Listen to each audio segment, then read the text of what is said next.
Okay, defensive operations took longer than I planned. I should have just done it simple like offensive. But since I talked about total war, I'm going to finish that up. And then the last defensive operation possible, which will be done tomorrow in one block. Total war is when a country's invaded. You might have one linear front, or you might have a front to the north.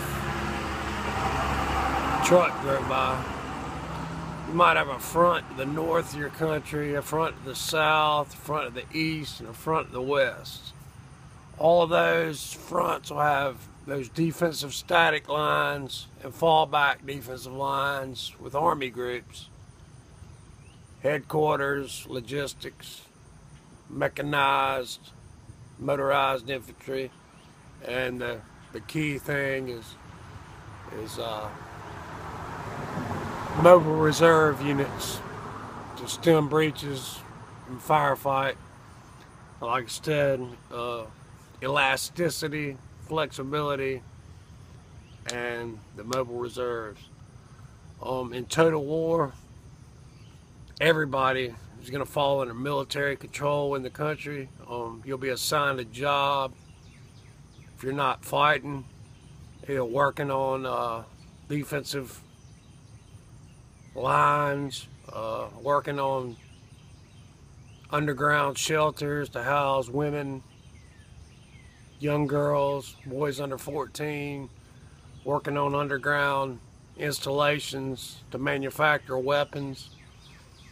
Total war is when the whole people are at war, literally, against an invading force.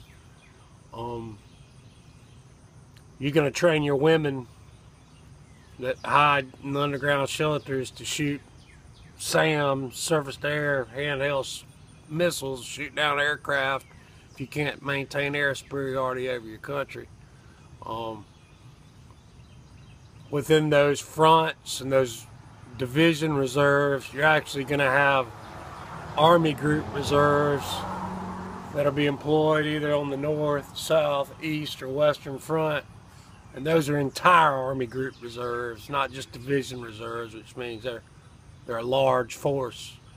And it might take 2, 3, 4 to be employed on one front and 1 or 2 on another. You got to have enough troops to cover basically a square or a circle. And it goes beyond division reserves. It goes to actual Army group reserves, which an Army group entails, like I said,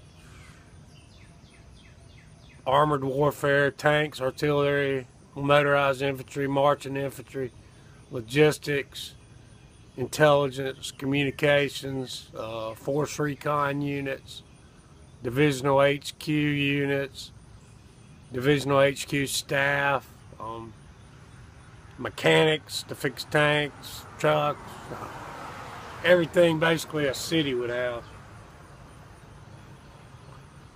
But they have to be able to move on a minute's notice, be it a one Army group holding a static defensive front or multiple Army groups going to plug and stiffen up, and shore up a defensive front. And like I said, if you're boxed in circular, you're gonna have your Army groups on the front line with their division retain units they use to firefight gaps and plugs. You're gonna have operational Army groups that are used to fight crumbling defensive fronts. So total war is a bad thing. In conventional warfare, it basically it kills women and children who have nothing to do with warfare.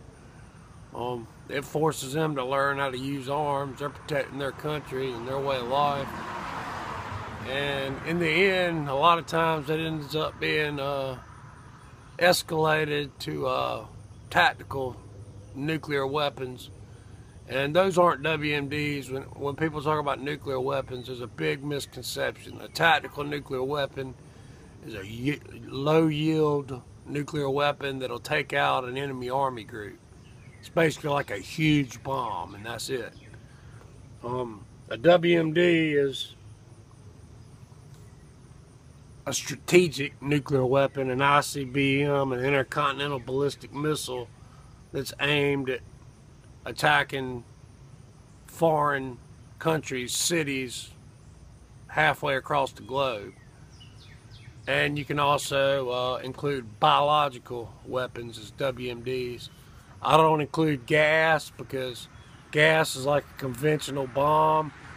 It only has a certain area it works in, and it kills fast, and it's just like a bomb. So I don't consider gas WMD. They've used gas warfare since World War I. The U.S. still produces nerve gas, so does the Soviet Union and China and some other countries. So, you know, when they talk about WMDs and add gas, they're being hypocrites because the U.S. makes VX nerve gas still to this day. And if in total war you're going to lose a front and you got a TAC nuke, you're going to use it. And you're going to annihilate one army group with one bomb, killing tons of men and equipment with one single bomb.